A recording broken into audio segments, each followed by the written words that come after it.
అందరికీ నమస్కారం అండి. Welcome to Bharati TV. ఈశ్వరుడు నోరిచ్చాడు కదా అని ఏది పడితే అది వాగితే ఏంటి? మహాశివరాత్రి రోజే ఏం జరిగిందో నిన్న పోసాని కృష్ణమురళి గారికి అర్థమైపోయి ఉంటుంది. అందరికీ మహాశివరాత్రి, కానీ పోసానికి మాత్రం కాళరాత్రి. ఎందుకంటే లోకేష్ రెడ్ బుక్ లో మరో పేజీ చినిగిపోయింది. వైసీపీ నేత, ఏపీ మాజీ film development corporation chairman Posani Krishnamurali arrest అయ్యారు. రాయదుర్గంలోని మైహోం భూజాలో పోసానిని అన్నమయ్య జిల్లా రాయచోటి పోలీసులు అరెస్ట్ చేశారు. పోసానిపై రాష్ట్ర వ్యాప్తంగా పలు జిల్లాల్లో కేసులు నమోదయ్యాయి. వల్లభనేని వంశీ షెల్టర్ తీసుకున్న మైహోం భూజాలోనే పోసాని సైతం నివాసం ఉంటున్నారు. పోసాని ఆచూకీ తెలియడంతో బుధవారం రాత్రి నోటీసులు ఇచ్చి అదుపులోకి తీసుకున్నారు రాయచోటి పోలీసులు. డ్రెస్ చేసుకొని రావాలని చెప్పినప్పటికీ ఆయన బనియన్ బాక్సర్ మీదనే దానికి సంబంధించి పోలీసుతో వెళ్ళినట్టు తెలుస్తుంది. ఆయనను ప్రస్తుతం ఏపీకి తరలించారు. దాంతోపాటు వైసీపీ హయాంలో పోసాని కృష్ణమురళి అప్పటి ప్రతిపక్ష నేతలైన చంద్రబాబు గారు, లోకేష్, పవన్ కళ్యాణ్ పై రెచ్చిపోయారు. మహిళలపై అసభ్య పదజాలం, బూతులతో విరుచుకుపడేవాళ్ళు. అయితే కూటమి అధికారంలోకి వచ్చిన తర్వాత ఆయనపై ఏపీలో పలు జిల్లాల్లో పెద్ద ఎత్తున కేసులు నమోదయ్యాయి. చంద్రబాబు నాయుడు గారు, లోకేష్, పవన్ కళ్యాణ్ పై అసభ్య పదజాలం వాడాలని, ప్రజల్లో వర్గ విభేదాలు సృష్టించేందుకు ప్రయత్నించారని ఫిర్యాదులు వచ్చాయి. దీంతో గత నవంబర్లో ఆయన పశ్చాత్తాపం ప్రకటించారు. ఇకపై రాజకీయాలు మాట్లాడనని, రాజకీయాలకు ముగింపు పలుకుతున్నానని కూడా ఆయన ముందు ప్రకటించారు.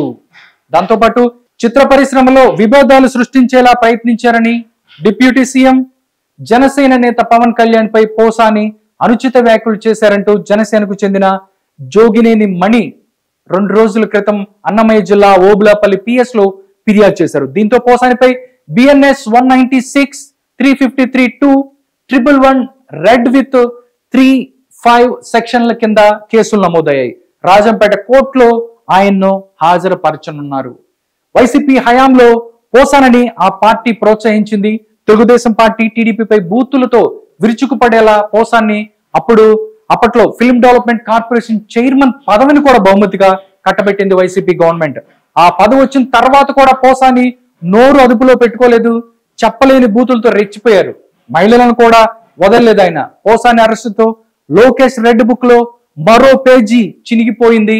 నెక్స్ట్ ఎవరనేది ఆసక్తికరంగా మారింది. ఈ లిస్ట్ లో రామ్ గోపాల్ వర్మ, దాంతోపాటు శ్రీరెడ్డి, అంబడి రాంబాబు, జోగి రమేష్, పేర్ని నాని, కొడాలి నాని ఇలా పేర్లు వినిపిస్తున్నాయి.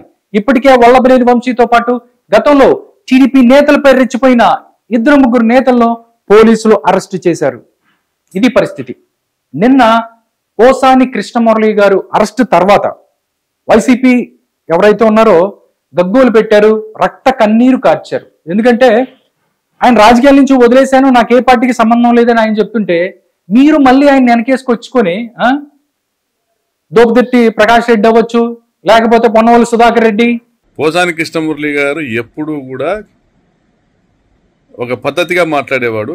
ఏ రోజు కూడా పద్ధతి దాటి మాట్లాడింది లేదు. ఇంకా పేటిఎం బ్యాచ్ కొంతమంది వాళ్ళందరూ కూడా ఏది పడితే అది మాట్లాడుతున్న పరిస్థితి.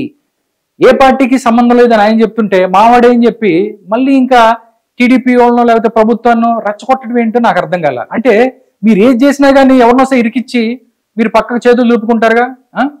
పొన్నవల్లి సుధాకర్ రెడ్డి గారు మీకేం చెప్పండి, మీరు పక్కన ఎక్కడో సైలెంట్ గా అన్ని లీగల్ పాయింట్స్ తెలుసు కాబట్టి సైలెంట్ గా ఎక్కడో పక్కన ఉంటారు. పాపం ఈయన చూడండి రక్త కన్నీరు అయిపోతుంది. నిన్న ఆయన అరెస్టుకు సంబంధించి చాలా మంది అన్యాయమో అది ఇదని చాలా మంది మాట్లాడారు.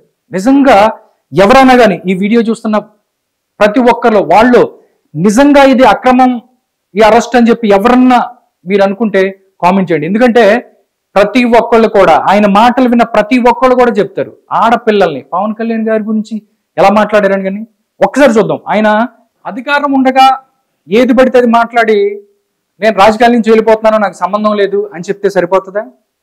చట్టాలు ఏమైపోతాయి?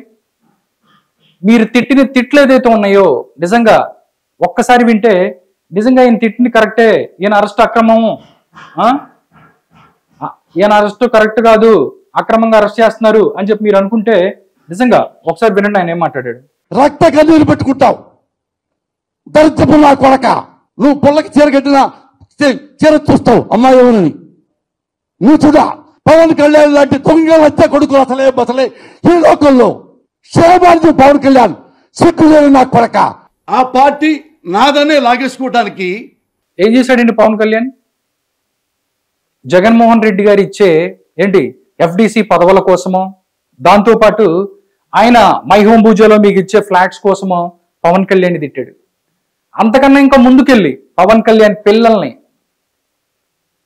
నేను బతికే ఉంటాను నీకు ఆడపిల్లలే ఉన్నారు అంటే ఏంటి? ఇండైరెక్ట్ గా ఒక మనిషి మాట్లాడే మాటలేనా? వైఎస్ఆర్ కాంగ్రెస్ పార్టీకి సంబంధించిన మిగతా వాళ్ళు చిన్న చితగా మాట్లాడిన లీడర్స్ వాళ్ళలో వీళ్ళలో క్షమించి వదిలేచ్చు, కానీ పోసాని లాంటి పోసాని లాంటి ఒక దుర్మార్గుణ్ణి, ఒక నీచుణ్ణి, ఒక కుక్కని వదిలిపెట్టకూడదు. ఇంకా నయం, ఆయన ప్యాంట్ షర్ట్ వేసుకొని రండి అంటే నేను పైన కింద చెడ్డీతో పైన బనీన్తో వస్తానంట. నిజంగా వేరే వాళ్ళు ఉంటే అవి కూడా తీసుకెళ్ళే పరిస్థితి. తీసుకెళ్ళినా కానీ తప్పు లేదు అని చెప్పి ప్రజలు అనుకుంటున్నారు. మిగతా వాళ్ళని ఏ రకంగా క్షమించామని చెప్పి లేకపోతే తప్పైపోయింది చెప్తే వదిలేయచ్చు, కానీ పోసాని కృష్ణమురళిని వదిలిపెట్టే ప్రసక్తే లేదని చెప్పి పవన్ కళ్యాణ్ ఆ రోజే రాసి పెట్టుకోండి అని చెప్పాడు. అదే ఇప్పుడు జరుగుతుంది. ఎందుకంటే 11 కేసులు నమోదయ్యాయి ఆంధ్రప్రదేశ్ మొత్తం. దాని తర్వాత ఏం జరుగుతుందో అనేది కూడా తెలుస్తుంది. ఇంకా చాలా మాట్లాడాడు ఆయన. అమ్మాయిలు పంపించాడు, పార్టీ లాగేసుకున్నారు, రామారావు చంపేశారు. ఇది నీకు తెలీదా? నువ్వు రాజకీయనాయకుడువా? నువ్వు లోపల కాదు. నువ్వు మీ కొడుకు లోకేష్ లాగా తాగుమూతలు కాదు, నీ కొడుకు లోకేష్ లాగా తిరుగుమూతు కాదు, నీ కొడుకు లోకేష్ ఆంబోతు కాదు, బేవర్స్ కాదు, లోఫర్ కాదు. ఎవరిని వదిలిపెట్టాడు చెప్పండి? చంద్రబాబు నాయుడు గారిని, లోకేష్ గారిని, పవన్ కళ్యాణ్ గారిని, అందరిని కూడా. ఈరోజు చాలా మంది మాట్లాడుతున్నారు బయటకు వచ్చి. నిజమా చెప్పండి? మీరు ఎవరైతే వీడియో చూస్తున్న వాళ్ళు ఉన్నారో నిజంగా ఇది కరెక్టు అని చెప్పి మీరు భావిస్తున్నారా? కామెంట్ రూపంలో తెలియజేయండి. ఎందుకంటే ఆయన అరెస్ట్ చేయటం, టాబ్లెట్స్ వేసుకొని ఇవ్వలేదు, ఆయనకి MRI చేయించుకోవడానికి రేపు హాస్పిటల్కి వెళ్ళి వస్తా అన్నారు, విదేశాలకు వెళ్ళి అమెరికానో జపానో చూసి వస్తానన్నాడు అని చెప్పి వాళ్ళ ఇంట్లో చెప్తున్నారు. మీరు ఎవరైతే వాళ్ళ భార్య ఎవరైతే ఉన్నారో చాలా బాధపడిపోతూ సాక్షి టీవీకి ఇంటర్వ్యూలు ఇస్తున్నారు. ఆ రోజు ఎక్కడికి వెళ్ళిపోయారమ్మా మీరు? పవన్ కళ్యాణ్ కూతుర్ని రేప్ చేస్తాను నడి రోడ్డు మీద అని చెప్పి మాట్లాడాడు ఆయన. ఎక్కడికి వెళ్ళిపోయారు మీరు? ఒక ఆడవాళ్ళై ఉండి మీరు చెప్పాలి కదా మీ ఆయనకి, కనీసం చెప్పారు ఆ రోజు? ఈ రోజు మా ఆయన్ని తీసుకెళ్ళిపోతున్నారు, టాబ్లెట్లు కూడా ఇవ్వలేదు అని చెప్పి మాట్లాడుతున్నారు. ఇది ఎంతవరకు కరెక్ట్ మీరే తెలుసుకోవాలి. పోసాని కృష్ణమురళి గారి అరెస్టుని అక్రమంగా అరెస్ట్ చేస్తున్నారు, కక్ష సాధింపులు అని చెప్పి మాట్లాడుతున్నారు. ఆయన అక్రమంగా అరెస్ట్ చేశారు అని చెప్పి నోటీసులు ఇచ్చారు చూడండి. దానికి సంబంధించి వాళ్ళ వైఫ్ ఎవరైతే ఉన్నారో పోసాని కృష్ణమురళి వైఫ్ కి నోటీసులు ఇచ్చిన పరిస్థితి, దానికి సంబంధించి క్లియర్ గా రాసి పెట్టి ఉంది ఇక్కడ. పోసాని కృష్ణమురళి గారికి ఏంటి ఏమైంది అనేది వాళ్ళు ఏ సెక్షన్ల మీద కూడా చెప్పారు. క్రైమ్ నెంబర్ 65/2025, దానికి సంబంధించి 196, 353(2), 111, దాంతోపాటు red with 35 of BNS act అని చెప్పి మొత్తం కూడా వాళ్ళు ఎక్కడెక్కడ నుంచి కూడా ఇచ్చారు. ఓబులపల్లి PS అన్నమయ్య డిస్ట్రిక్ట్ AP అని చెప్పి తీసుకెళ్ళిపోతున్నామని చెప్పి కూడా నోటీసులు ఇచ్చారు. దీనికి సంబంధించి ఆయన ఏదో అంటారు కదా, తప్పు చేసిన తర్వాత పశ్చాత్తాపం ఏమైనా కనపడుతుందా, లేకపోతే పోలీసులకు సహకరించాలి. ఆయన ఇంకా మాట్లాడుతూ పోలీసులు బెదిరిస్తున్నారు. పోలీసులు బెదిరిస్తా ఆయన అరెస్ట్ అయ్యేటప్పుడు కూడా, అరెస్ట్ అయ్యి తీసుకెళ్లేటప్పుడు కూడా ఏం చెప్తున్నాడు? నోటీసులు నేను తీసుకోనని చెప్తున్నాడు. ఆయన తీసుకోకుండా వాళ్ళ వైఫ్ని కూడా నువ్వు తీసుకోవద్దని చెప్తున్నాడు. ఒకసారి చూడండి.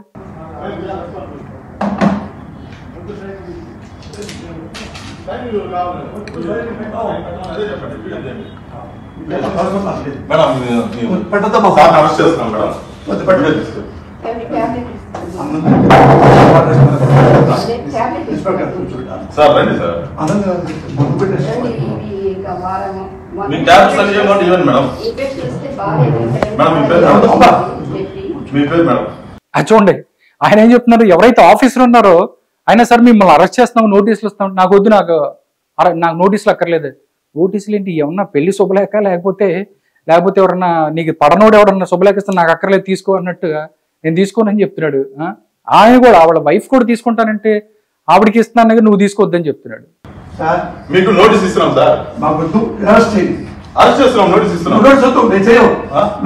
నోటీస్ తీసుకోండి మేడం, నోటీస్ తీసుకోండి మేడం. తీసుకోండి మేడం, మీరు అరెస్ట్ చేస్తున్నామని ఇన్ఫర్మేషన్ ఇస్తున్నాము. మేము ఏం రౌడీజం చేయలేదు సార్, అరెస్ట్ చేస్తున్నాము అంటున్నాము. జగన్ మానసిక ఆనందం కోసం వీళ్ళందరూ బలి పశువులు. అమ్మాయి చంద్రబాబును బాగా తిట్టమంటున్నాడు అని చెప్పి ఓ ప్లేనరీ వేదిక మీద రోజాకు పెద్ద ఆయన ఉమ్మారెడ్డి వెంకటేశ్వర గారు మీ అందరికీ తెలుసు, ఆయన ఏమాత్రం సిగ్గుపడకుండా వచ్చి చెప్పిన విషయం మైక్ ఆన్లో ఉండటంతో మనందరికి వినిపించింది. అప్పుడే అందరికీ వైసీపీ నేతలు ఎందుకు ఇలా బూతులు తిడతారో ఓ క్లారిటీ వచ్చింది. రోజా అయినా, కొడాలి నాని అయినా, వల్లభనేని వంశీ అయినా టీడీపీలో ఉన్నప్పుడు పద్ధతిగానే ఉన్నారు. కానీ వైసీపీలోకి వెళ్ళిన తర్వాత ఏమయ్యారు? బీప్ సౌండ్ల లీడర్లు అయ్యారు. రాజకీయ ప్రత్యర్థుల్ని బూతులు తిడితే, వాళ్ళ ఇంట్లో వాళ్ళకి అక్రమ సంబంధాలు అంటగడితే, పుట్టుకల్ని ప్రశ్నించి జగన్ రెడ్డికి అదో ఆనందం, తట్టుకోలేనంత సంతోషం. అలాంటి సంతోషం కల్పించిన వారికి ఆయన పదవులు ఇస్తారు. అందుకే వైసీపీలో పోటీ పడి మరి తన ప్రతిభను ప్రదర్శించి చిన్న చితక పదవులు పొందారు. కానీ భూమి గుండ్రంగా ఉంటుంది. ఇవాళ తిడితే రేపు దెబ్బలు తినేది కూడా తామేనని, జగన్ కాదని మీరు గుర్తించలేకపోయారు. ఫలితంగా అనుభవిస్తున్నారు.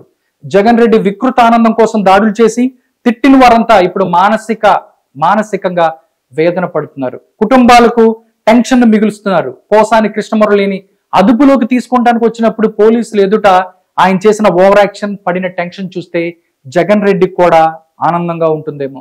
ప్రతిపక్షంలో ఉన్నప్పుడు మాటలు పడ్డారు. అధికారంలోకి వచ్చాక చట్టపరంగా కూడా చర్యలు తీసుకోకపోతే చేతగానితనం అనుకుంటారు. వీళ్ళ గురించి అసలు పట్టించుకోవాల్సిన అవసరం లేదని ప్రభుత్వం అనుకోవచ్చు. కానీ ఏ చర్యలు తీసుకోబోతే చేతగానితనం అని మీరే పదే పదే రెచ్చగొడతారు. తప్పదు, ఎవరిని వదలకపోవచ్చు. Be careful.